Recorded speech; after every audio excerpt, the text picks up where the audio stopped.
귀하고 아름다운 찬양 진심으로 감사합니다. 아름다운 하늘나라를 사모하면서 이 땅에서도 매일매일 기쁨과 감사의 삶으로 가득 채워나가시기를 주님의 이름으로 간절히 축복합니다. 감리교의 창시자인 존 웨슬리 목사님께서 언제나 말을 타고 순회 전도 여행을 하셨습니다. 한 번은 이 웨슬리 목사님이 말을 타고 홀로 산악지대를 여행하면서 전도하고 있었습니다. 그 산악지대 아무도 없는 곳에서 강도를 만나게 되었습니다. 총을 들고 있는 강도가 존 웨슬리 목사님을 향해서 소리쳤습니다. 멈춰라 이놈! 하고 소리쳤습니다. 깜짝 놀라서 바라보니까 총을 들고 있어서 웨슬리 목사님이 탁 멈춰섰습니다. 이 강도가 와서 웨슬리 목사님에게 가지고 있는 거 다 내놓으라고. 그런데 존 웨슬리 목사님은 책밖에 가지고 있는 것이 없었어요. 주머니에 한 푼도 없고 그저 책만 있었어요. 그랬더니 강도가 돌아서면서 하는 말이 오늘 되게 재수 없는 날이네. 재수 없는 놈을 만났어. 이렇게 얘기하고는 돌아서 사람을 해치지 않고 그냥 갔습니다. 한참을 가는데 이 존 웨슬리 목사님이 그 강도를 향해서 소리쳤습니다. 멈춰라 이놈! 그랬더니 깜짝 놀라서 강도가 멈춰섰습니다. 그때 웨슬리 목사님이 이렇게 말했습니다. 예수 그리스도의 피가 너와 나의 죄를 용서했다고 하는 사실을 잊지 말아라. 그리고는 유유히 말을 타고 사라졌습니다. 아마 이 강도는 별 이상한 놈 다 있네 이러고는 헤어졌을지 모릅니다. 그리고 났는데 한 10년쯤 지났는데 웨슬리 목사님이 어느 곳에 가서 복음을 증거하고 있는데 어떤 낯선 사람이 하나 와서 인사를 합니다. 목사님 안녕하십니까? 저를 알아보시겠습니까? 잘 모르겠는데요. 목사님의 전도를 받고 회개하고 예수 믿는 사람이 되었습니다. 언제 저를 만났죠? 어느 산악지대에서 제가 목사님께 강도짓을 하려고 총을 들고 접근했던 사람입니다. 그때 저는 재수 없다 그러고 소리치고 돌아섰는데 목사님이 저를 향해서 멈춰라 이놈! 그리고는 너와 나의 죄를 예수 그리스도의 피가 용서했다고 하는 한 가지 사실은 잊지 말아라! 이러고 가셨는데 이상하게 그날부터 그 말이 제 마음을 떠나지 않았습니다. 이상하게 내 마음속에 언제나 목사님의 목소리가 쟁쟁 울렸습니다. 그래서 제가 교회를 찾아가게 되었고 예수를 믿게 되었고 회개하게 되었고 구원받은 하나님의 백성이 되었습니다. 이렇게 얘기하는 것이었습니다. 그 강도는 처음에 요한 웨슬리 목사님, 존 웨슬리 목사님을 만났을 때 아무것도 뺏을 수 없었기 때문에 재수 없는 놈을 만났다고, 오늘 재수 없는 날이라고 그렇게 내뱉었습니다. 그런데 10년쯤 지나고 나서 보니까 그날이 정말 그의 인생에서 가장 재수 있는 날이었고 재수가 넘치는 날이었던 것입니다. 할렐루야. 사랑하는 여러분, 우리가 이 세상을 살아가면서 내 생각대로, 내 뜻대로, 내 계획대로 되어야만 재수가 있다고 생각하며 우리는 살아갑니다. 그런데 사실 지나놓고 보면 내 생각대로 안 된 것, 내 뜻대로 안 된 것, 내 계획대로 안 된 것이 하나님이 우리를 버리신 것이 아니라 진짜 재수 있는 날로 만드시기 위해서 우리를 그런 고난과 역경 가운데 처하게 하실 수도 있다고 하는 사실을 여러분이 기억하시기를 간절히 바랍니다. 오늘 성경 본문에 보면 예수께서 이렇게 말씀하십니다. 누가 아들이 떡을 달라고 하는데 돌을 줄 사람이 있겠으며 생선을 달라고 하는데 뱀을 줄 사람이 있겠느냐. 악한 사람이라도 자식에게 좋은 것으로 줄 줄 알거든 하물며 하늘에 계신 너희 아버지께서 구하는 자에게 좋은 것을 주시지 않겠느냐. 이렇게 말씀하셨습니다. 오늘 본문의 말씀은 하나님은 우리가 구하는 것보다, 우리가 소원하는 것보다 더 좋은 것으로 우리에게 채워주시는 분이라고 하는 사실을 강조하고 있습니다. 여러분, 믿음이 무엇입니까? 제가 예전에 이재철 목사님이라고 하는 분이 쓴 책을 읽어보니까 믿음에 대해서 잘 정리해 놓았습니다. 그분의 이야기를 제가 은혜 받은 것을 정리하면서 말씀을 나누고 있는 것입니다. 믿음이 무엇입니까? 믿음은 누가 뭐라 그래도 하나님의 말씀에 대한 순종입니다. 하나님의 말씀에 대해서 순종하는 사람은 믿음이 있는 것이고, 하나님 말씀에 대해서 순종하지 않는 사람은 믿음이 없는 것입니다. 그래서 아무리 하나님 말씀이 힘들어도, 아무리 하나님 말씀이 순종하기 어려운 명령이라도 내 희생을 각오하고 죽기를 각오하고 순종하는 사람은 진짜 믿음이 있는 사람이고, 그렇게 진짜 믿음으로 순종할 때 하나님의 놀라운 역사가 우리의 삶 속에 임하게 될 것을 믿습니다. 여러분, 믿음이 하나님의 말씀에 순종하는 것이라고 하는 이 명제에 대해서 아니라고 얘기할 사람은 아마 없을 것 같습니다. 그런데 또 믿음은 뭐냐? 믿음은 하나님이 우리에게 베풀어 주신 환경에 대한 순종입니다. 하나님이 우리의 삶 속에 펼쳐 놓으신 상황에 대한 순종이라는 거예요. 오늘 이 말씀을 집중적으로 드리려고 합니다. 오늘 제 말씀은 원포인트 설교라 첫째, 둘째, 셋째가 없습니다. 여러분, 때를 따라 우리가 삶을 살다 보면 내가 원치 않는 일이 생길 때가 있습니다. 내가 정말 바라지 않던 일이 우리의 삶 속에 생겨질 때가 있습니다. 사업이 망했다든지, 또 사람과의 관계가 극단적으로 충돌해서 불편한 일이 생겼다든지, 또 원치 않는 질병이 찾아와서 말로 다 할 수 없는 고통을 당하고 있다든지, 이 모든 것들은 우리가 원하는 상황이 아닙니다. 우리가 소원했던 일들이 아닙니다. 그런데 우리가 삶을 살다 보면 우리가 원하는 방향으로만 우리의 인생이 흘러가는 것이 아니라 때를 따라 내가 정말 원하지 않던 일들이 우리의 삶 속에 생겨질 때가 있습니다. 그때 우리는 재수없는 일을 만났다, 이렇게 얘기할 수도 있을지 모르겠습니다. 사랑하는 여러분, 우리의 삶 속에서 펼쳐지는 상황들을 바라보면서 내가 원하지 않는 상황을 만날 때 이건 내가 원하는 상황이 아니야, 이건 하나님의 뜻이 아니야, 그리고 우리가 그 상황을 거절하게 되면, 그 상황을 거부하게 되면 우리의 삶 속에 기쁨, 감사, 이런 것들이 있을 수 없습니다. 오직 우리는 그 환경을 빠져나와야 된다, 그 환경을 극복해야 된다고만 생각합니다. 그래서 그런 사람에게는 믿음은 뭐냐? 환경을 극복하는 것, 환경을 벗어나는 것이라고만 생각을 합니다.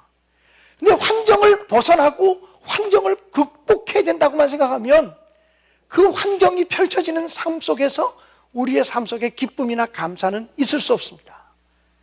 분명히 성경은 항상 기뻐하라, 쉬지 말고 기도하라, 범사에 감사하라. 그런데 우리가 살다 보면 원치 않는 환경을 만나거든요. 원치 않는 일들을 만나거든요. 정말 이런 일은 내게 있으면 안 되는데 하는 일들을 만나게 되거든요. 그럴 때 이 환경을 통해서도 하나님이 일하고 계시고, 이 상황을 통해서도 하나님이 역사하고 계시다고 하는 믿음이 없으면 우리는 그 상황 속에서 절대로 감사할 수 없고, 절대로 기뻐할 수 없고, 낙심하게 되고, 절망하게 되고, 좌절하게 되고, 불평하게 되고, 이렇게 된다라고 하는 사실입니다. 그런데 원망하고 좌절하고 낙심하고 불평하고 어둠 속에 살아가는 것은 하나님이 기뻐하는 삶의 모습이 아니라는 것입니다. 여러분, 그런 의미에서 본다면 믿음이라고 하는 것은 단순히 말씀에 대한 순종만이 아니라 하나님이 베푸신 상황에 대한 순종이다. 하나님은 결코 나에게 내 삶을 해로운 방향으로 인도하지 않을 것이다. 하나님은 내게 너무나 좋으신 분이기 때문에 가장 좋으신 방향으로 내 삶을 인도해 가실 거라고 하는 믿음을 갖는 것이 매우 소중하다는 것입니다. 그래서 그것을 가리켜서 상황에 대한 순종, 환경에 대한 순종이라고 말할 수 있게 되는 것입니다. 비록 우리가 실패했다고 할지라도 그 실패를 통해서 하나님이 우리에게 주시려고 하는 은혜가 있다라고 하는 것입니다. 그저 실패해서 벗어나려고만 하면 그 실패를 통해서 우리에게 가르치시고 교훈하시고 말씀하시려는 주님의 음성을 놓치게 되어진다는 것입니다. 원치 않는 질병이 찾아올 때가 있습니다. 우리 모두는 빨리 그 질병에서 벗어나기를 원하지요.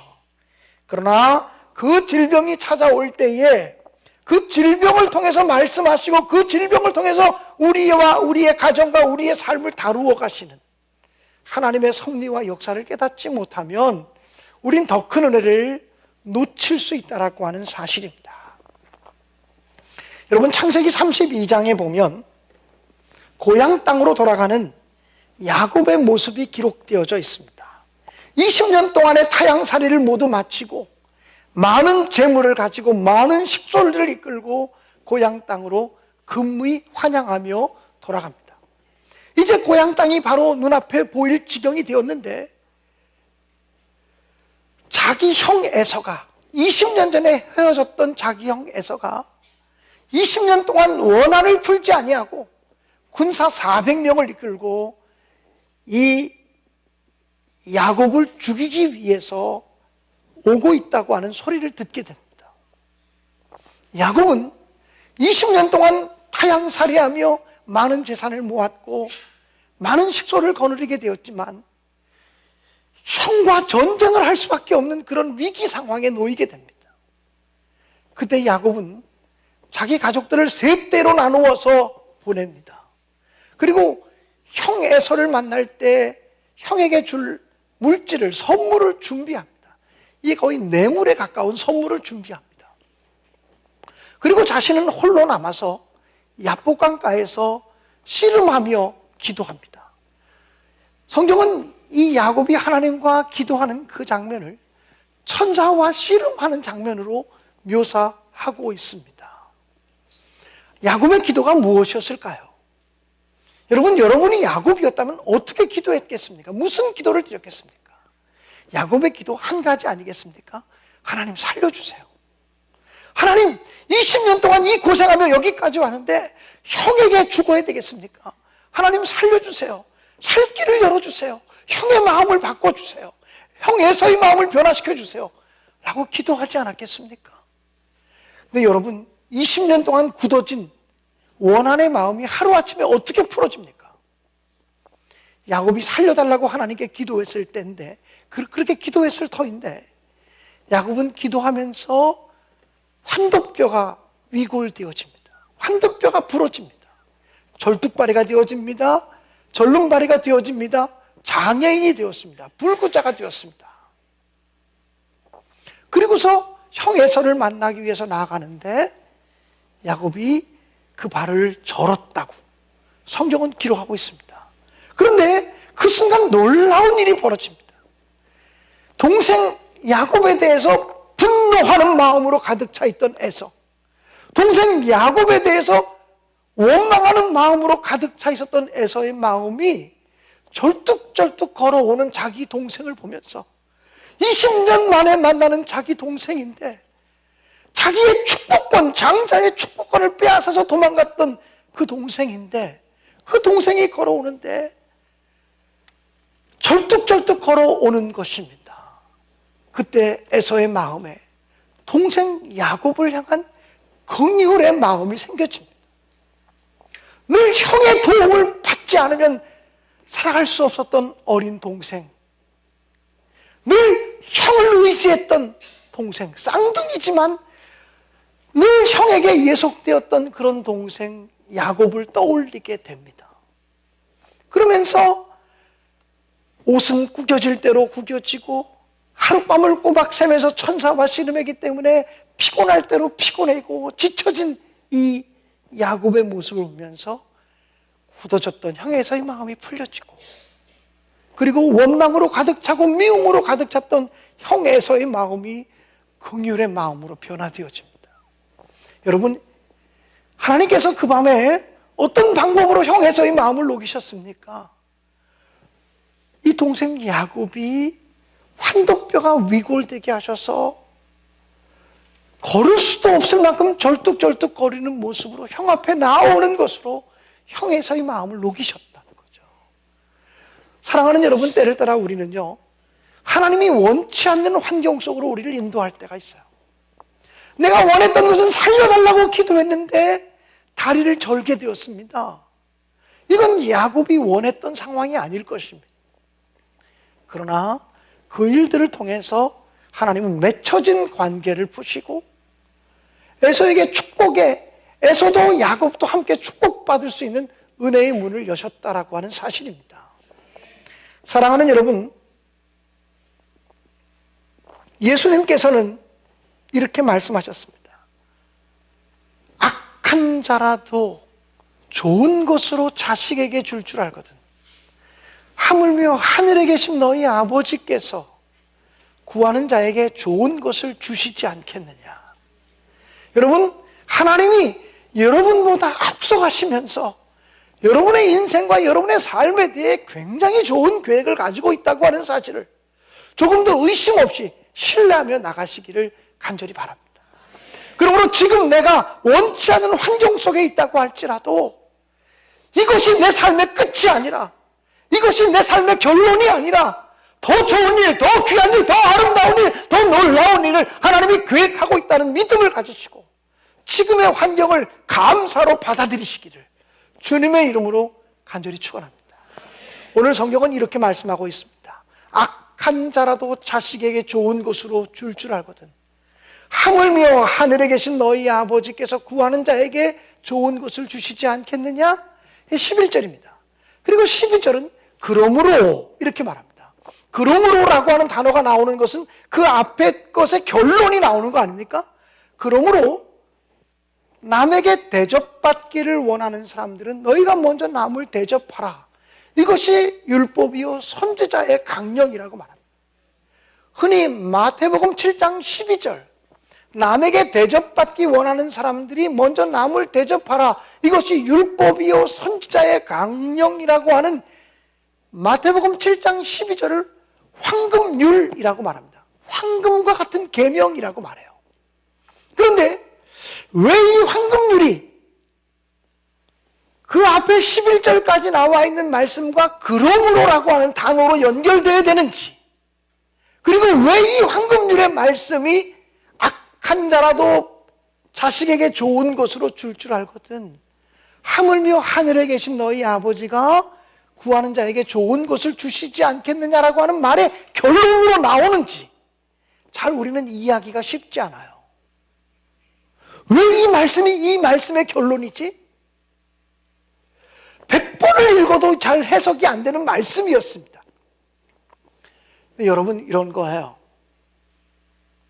하나님은 너무나 좋으신 분이기 때문에 내게 베푸신 환경, 때를 따라 내가 원하지 않는 환경이라고 할지라도 그 속에 하나님의 뜻이 있다는 사실을 믿고 내게 베풀어진 환경을 믿음으로 수용하고 받아들이게 되면 그 상황 속에서 새로운 사람을 만날 때 우리는 그 사람에게 섬기는 삶을, 봉사하는 삶을 기꺼이 살아가게 된다라고 하는 말씀입니다. 사랑하는 여러분, 믿음의 족장이었던 요셉을 한번 생각해 보십시다. 요셉은 형제들에게 시기를 받아서 원치 않았지만 애굽의 종으로 팔려가게 됩니다. 이건 원치 않는 일이었습니다. 자기 아버지에게 가장 사랑받던 아들이었는데 한순간에 애굽의 종으로 팔렸습니다. 그 환경을 받아들이고 수용하지 못했다면 이 요셉은 이건 아니야, 이건 아니야, 이건 아니야, 이건 내가 원하는 상황이 아니야, 나는 이렇게 살 수 없어, 그리고 낙심하고 절망하며 원망하고 어두움 속에 가득 잠기게 되었을 것입니다. 그러나 요셉은 그렇지 않습니다. 여기에도 하나님의 뜻이 있을 거야, 여기에도 하나님의 계획이 있을 거야 하고 그 환경을 수용합니다. 그러고 나니까 자기가 해야 할 일이 보입니다. 그 보디발 장군의 집에서 최선을 다해서 충성하고 헌신하게 됩니다. 금방 보디발 장군의 눈에 띄어서 그 집의 가정 총무가 돼요. 그 집의 모든 재반 사물을 다스리는 책임자가 됩니다. 열심히 수고하고 열심히 헌신했는데 보디발 장군의 아내를 겁탈하려고 했다고 하는 누명을 뒤집어 쓰고 또 감옥소에 들어갑니다. 이건 원하는 일이 아니었습니다. 이건 하나님이 살아계시면 이럴 수 없다고 얘기할 수 있는 상황이었습니다. 얼마든지 원망할 수 있고 얼마든지 좌절할 수 있고 얼마든지 어두움에 종으로 살아갈 수 있는 순간입니다. 그러나 요셉이 위대한 것은 요셉은 그렇지 않습니다.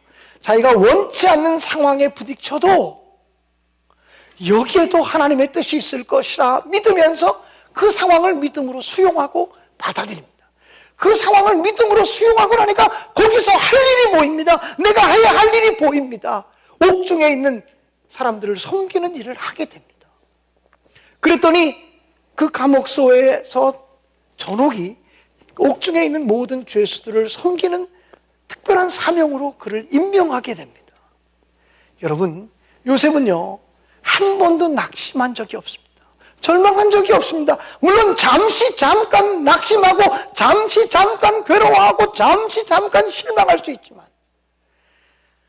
나를 향한 하나님의 계획은 위대하시고 우리를 향한 하나님의 계획은 엄청나다라고 하는 사실을 그는 의심하지 않고 믿고 있습니다.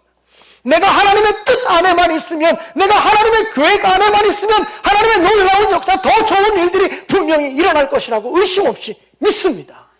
이것이 바로 요셉의 믿음입니다. 그래서 요셉은 나중에 애굽의 총리 대신이 됩니다. 총리 대신이 되었을 때 자기 형제들, 자기를 애굽의 종으로 팔았던 원수 같은 형제들을 만나게 됩니다. 복수할 수 있습니다. 형들도 두려워 떨었습니다. 그러나 요셉은 복수하지 않습니다. 왜냐하면 자기 환경을 통해서 하나님이 일하고 있음을 보았기 때문입니다. 내 계획대로 내 뜻대로 되지 않았지만 하나님의 뜻대로 되는 것이 진정한 승리라고 하는 믿음을 갖게 되었기 때문이었습니다. 사랑하는 여러분, 예수 믿는 사람들은 어떤 사람이냐? 우리에게 베풀어진 상황에 대해서 믿음으로 수용하면서 하나님, 이렇게 불행스러운 일이, 이렇게 고통스러운 일이 제 삶 속에 왜 생겼는지 저는 모릅니다. 그리고 너무 힘들고 너무 어렵습니다. 그렇지만 하나님 원망하지 않겠습니다. 그렇지만 하나님, 내가 불평하며 어둠의 노예로 살지 않겠습니다. 낙담하지 않겠습니다. 하나님 바라보겠습니다. 이 속에서 하나님의 뜻을 이루어 주옵소서라고 기도하게 됩니다. 여러분, 그래서 예수 믿는 사람들은, 진짜 하나님 믿는 사람들은 안 된 것 때문에 나중에 더 잘 되는 놀라운 역사를 보게 될 줄로 믿습니다. 다니엘이 하나님 부인하지 않았기 때문에 사자굴 속에 들어갔습니다. 그러나 사자굴 속에 들어갔기 때문에 바벨론 제국의 총리 대신이 되는 놀라운 축복을 누리게 됩니다. 사랑하는 여러분, 사드락과 메삭과 아벳느고가 믿음을 지키려고 하다가 극렬히 타는 풀무불 속에 들어갑니다. 그러나 그것 때문에 더 잘 되는, 그것 때문에 더 영광받는 놀라운 역사를 경험하게 됩니다. 하나님 믿는 사람, 안 된 것 때문에 더 잘 된다, 불행한 일 때문에 더 잘 될 거다, 이 믿음을 갖게 되시기를 주님의 이름으로 간절히 축복합니다. 적어도 예수 믿는 사람에게는 그런 배짱이 있어야 돼요. 지금 내가 아무리 고난이 있어도, 원치 않는 환경을 내가 만났어도 나를 향하신 하나님의 계획이 온전하시고 우리를 향하신 하나님의 사랑이 온전하기 때문에 하나님은 분명히 내가 생각하는 것보다 더 좋은 것으로, 더 귀한 것으로 채워주실 거라고 하는 그 믿음을 갖고 의심하지 않고 하나님 신뢰하며 살아가시기를 주님의 이름으로 간절히 축원합니다. 여러분, 우리 환경이 바뀌면요, 내가 원치 않는 환경 속에 들어가게 되면 만나는 사람이 바뀌어지게 됩니다. 건강하게 살던 사람이 병들어 병원에 입원하면 내가 만날 거라고 생각하지도 않았던 많은 병자들을 만나게 돼요. 많은 환자들을 만나게 돼요. 또 그들의 보호자들을 만나게 돼요.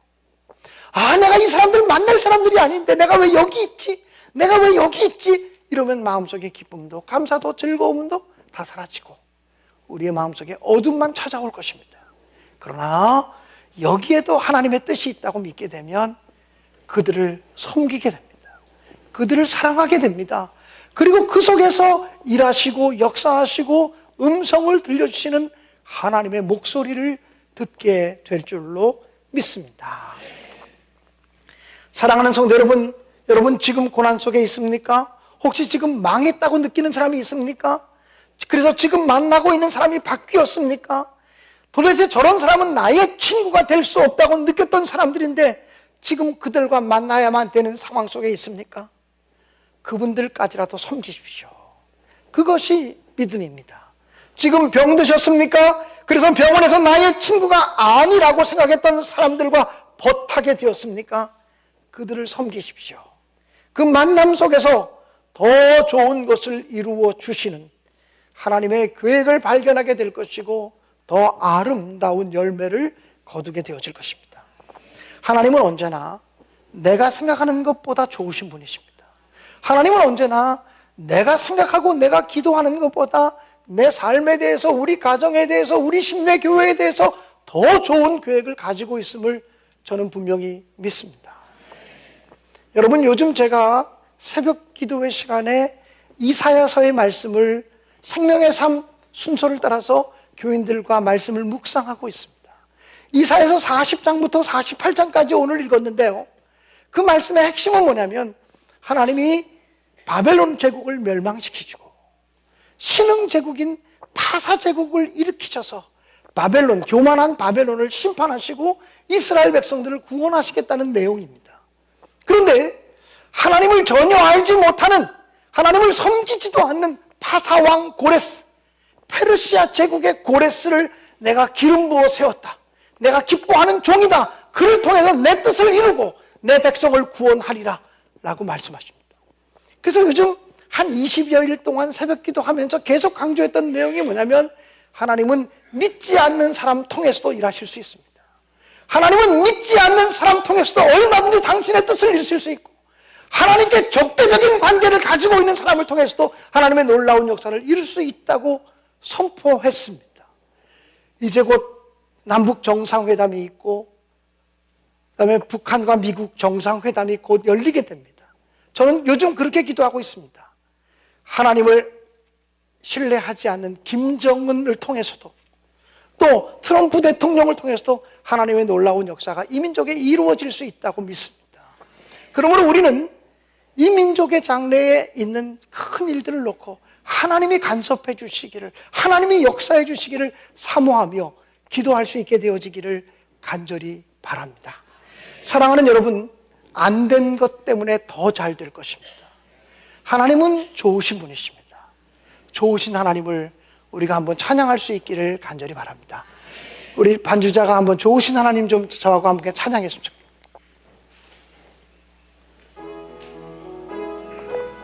여러분 함께 찬양하시죠.